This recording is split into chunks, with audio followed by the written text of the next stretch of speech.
हमारी आज की कहानी एक ऐसे भक्त की जिसकी सच्ची श्रद्धा के आगे बड़े बड़े विद्वान और पुजारी भी नतमस्तक हो गए। प्रकाश नाम का एक युवक उत्तर प्रदेश के मुरादाबाद शहर का रहने वाला था। उसकी उम्र लगभग 22 साल की थी। वो एक मिडिल क्लास परिवार से था, यानी कि परिवार में किसी प्रकार की कोई आर्थिक तंगी नहीं थी। एक बार प्रकाश अपने रिश्तेदार के साथ दिल्ली आया था। तब से मानो उसने अपने दिल में बसा लिया था कि वो दिल्ली दोबारा जरूर आएगा। गर्मियों के दिन थे और वो अपने घर के बाहर पेड़ के नीचे चारपाई पर लेटा हुआ था।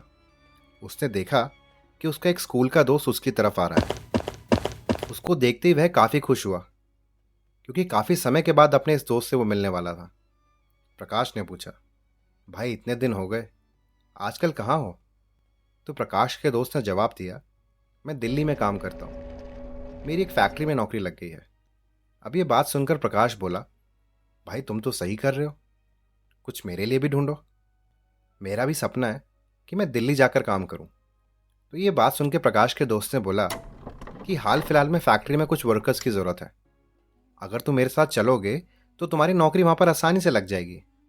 अब प्रकाश अपने दोस्त के साथ दिल्ली आ गया और उस फैक्ट्री में काम करने लगा। प्रकाश ने उस फैक्ट्री से दूर एक छोटा सा कमरा किराए पर लिया हुआ था। वह सुबह को फैक्ट्री जाता और शाम को फैक्ट्री से घर आता। बस यही था उसका डेली रूटीन। लेकिन कुछ महीने फैक्ट्री में काम करने के बाद प्रकाश को ऐसा महसूस हुआ कि वह अपनी जिंदगी से खुश नहीं है। एक दिन जब वो अपनी फैक्ट्री से घर की ओर लौट रहा था, तो उसने देखा कि एक पास के मंदिर में सुंदरकांड का पाठ चल रहा है, जिसको वो सुनने के लिए मंदिर चला गया। उस मंदिर में जाके उसको पता लगा कि यहाँ पर हर मंगलवार सुंदरकांड का पाठ होता है। तो अब प्रकाश भी हर मंगलवार उस मंदिर जाने लगा। धीरे धीरे प्रकाश को महसूस होने लगा कि उसे भक्ति में ज़्यादा आनंद आता है, बल्कि फैक्ट्री में काम करके नहीं। भगवान के भक्ति में वह इतना ज़्यादा लीन हो चुका था कि अमूमन वो ध्यान करते करते ही सो जाया करता था। कुछ समय बाद प्रकाश को लगा कि वह फैक्ट्री की नौकरी नहीं कर पाएगा और अब उसको बस भक्ति करनी है। इसीलिए वो सब कुछ छोड़कर हरिद्वार आ गया। लेकिन वहाँ भी उसको एकांत नहीं मिल पाया, जिसकी वजह से उसके बाद वह ऋषिकेश चला गया और वहीं जाकर ध्यान करने लगा। एक दिन की बात है, प्रकाश को एक साधु मिला जो जय बाबा केदार जपते हुए जा रहा था। यह देखकर प्रकाश ने उस बाबा को अपने पास बुलाया और बाबा केदार के बारे में जानकारी लेने लगा। तो साधु ने प्रकाश को बताया कि हर शिव भक्त को एक बार केदारनाथ जरूर जाना चाहिए, वहां साक्षात महादेव वास करते हैं। साधु तो चला गया, लेकिन अब प्रकाश के मन में केदारनाथ जाने की बात बस चुकी थी। एक दिन प्रकाश ने मन बनाया और केदारनाथ धाम यात्रा के लिए निकल पड़ा। वह समय बहुत पुराना था। उस समय आने जाने की कोई व्यवस्था नहीं थी, कोई साधन नहीं था, और इतना ज़्यादा पुराना समय था कि वहां जाने के लिए कोई ढंग की रोड भी नहीं थी। केदारनाथ पर सिर्फ पैदल जाना ही एकमात्र उपाय था। इसलिए प्रकाश अब पैदल ही निकल चुका था। रास्ते में चलते चलते जो भी मिलता, प्रकाश उस व्यक्ति से केदारनाथ का रास्ता पूछ लेता और मन में भगवान शिव का ध्यान करता रहता। ऐसे ही चलते चलते प्रकाश को काफ़ी दिन बीत गए। जब उसको चलते चलते काफ़ी दिन हो गए थे, तो एक दिन उसने एक हल्की सी रोशनी देखी और उसको महसूस हुआ कि वह केदार धाम पहुंच गया है। अब शाम का समय था और वह उस समय पर पहुंचा जब मंदिर के द्वार बंद हो रहे थे। उसने पंडित जी को बताया कि वह बहुत महीनों से यात्रा कर रहा है और बहुत दूर से इस धाम पर पहुंचा है। उसने पंडित जी से प्रार्थना करी कि पंडित जी कृपया दरवाजे खोल दीजिए, मुझे प्रभु के दर्शन करवा दीजिए। लेकिन धाम का तो नियम है, एक बार बंद तो बंद, अब नियम तो नियम होता है।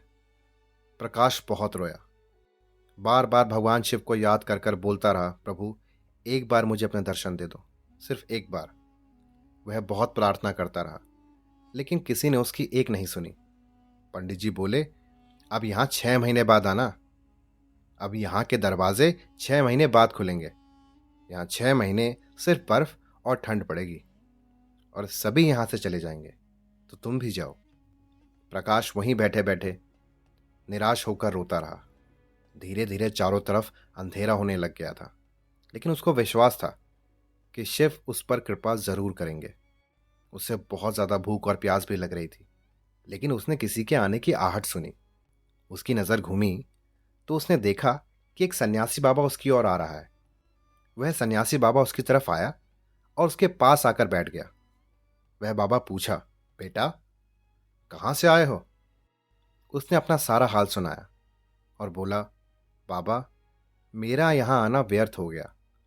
उन बाबा जी ने प्रकाश को समझाया और भोजन भी दिया, और काफी देर तक वह बाबा प्रकाश से बातचीत करते रहे। बाबा को प्रकाश पर बहुत दया आ गई थी। बाबा प्रकाश को बोले, बेटा, मुझे लगता है कि मंदिर सुबह जरूर खुलेगा और तुम दर्शन जरूर करोगे। बातों बातों में प्रकाश को ना जाने कब नींद आ गई। सूर्य की मध्यम किरणें मस्तक पर पड़ते ही प्रकाश की नींद खुल गई। प्रकाश ने इधर उधर बाबा को ढूंढा, लेकिन उसे बाबा कहीं नहीं दिखे। इससे पहले कि वह कुछ समझ पाता, उसने देखा कि पंडित जी उसकी ओर आ रहे हैं, वो भी अपनी पूरी मंडली के साथ। उसने पंडित जी को प्रणाम किया और बोला, पंडित जी, कल तो आपने कहा था कि मंदिर 6 महीने बाद खुलेगा और इस बीच कोई भी व्यक्ति ना ही यहां पर आएगा और ना ही जाएगा, लेकिन आप तो सुबह सुबह यहां पर वापस आ गए। पंडित जी ने प्रकाश को गौर से देखा और उसको पहचानने की कोशिश करी और प्रकाश से पूछा, तुम वही हो ना जो उस दिन मंदिर के दरवाजे बंद होने के बाद आए थे, जो मुझे मिले थे? तुम 6 महीने पूरे होते ही वापस आ गए? प्रकाश ने आश्चर्य से कहा, नहीं पंडित जी, मैं तो कहीं नहीं गया। आपने कल रात कहा था कि 6 महीने बाद दरवाजे खुलेंगे। मैं रात से यहीं हूं, मैं कहीं नहीं गया। पंडित जी के आश्चर्य का ठिकाना ही नहीं रहा। उन्होंने कहा, लेकिन मैं तो 6 महीने पहले मंदिर बंद करके गया था और आज 6 महीने बाद आया हूं। तुम यहां पर 6 महीने जिंदा कैसे रह सकते हो? अब पंडित जी और सारी मंडली बिल्कुल हैरान थी। इतनी सर्दी में एक अकेला व्यक्ति 6 महीने भला जिंदा कैसे रह सकता है? तब उस भक्त ने पंडित जी को सारी कहानी बताई कि उसको एक सन्यासी बाबा मिले थे, उनके साथ कुछ उसकी बातचीत हुई और उसने सब समझाया कि रात को जब सब चले गए थे तो एक सन्यासी बाबा आया था। वह बहुत लंबा था, बड़ी बड़ी जटाएं, एक हाथ में त्रिशूल और एक हाथ में डमरू लिए मृगशाला पहने हुए था। अब पंडित जी और बाकी सब लोग प्रकाश के चरणों में गिर गए और बोले, हमने तो अपनी पूरी जिंदगी यहां लगा दी, लेकिन प्रभु के दर्शन कभी ना पा सके। सच्चे भक्त तो तुम हो। तुमने साक्षात भगवान शिव के दर्शन कर लिए। प्रभु शंकर ने ही अपनी योग माया से तुम्हारे 6 महीने को एक रात में परिवर्तित कर दिया, कालखंड को छोटा कर दिया। यह सब तुम्हारे पवित्र मन, तुम्हारी श्रद्धा और तुम्हारे विश्वास के कारण ही हुआ है। हम आपकी भक्ति को प्रणाम करते हैं। तो यह है सच्ची भक्ति और भगवान भोलेनाथ की महिमा। बाबा भोलेनाथ की जय हो। दोस्तों, अगर ये कहानी आपको पसंद आई है तो अपने परिवारजनों और अपने चाहने वालों के साथ इसको ज़रूर शेयर करें।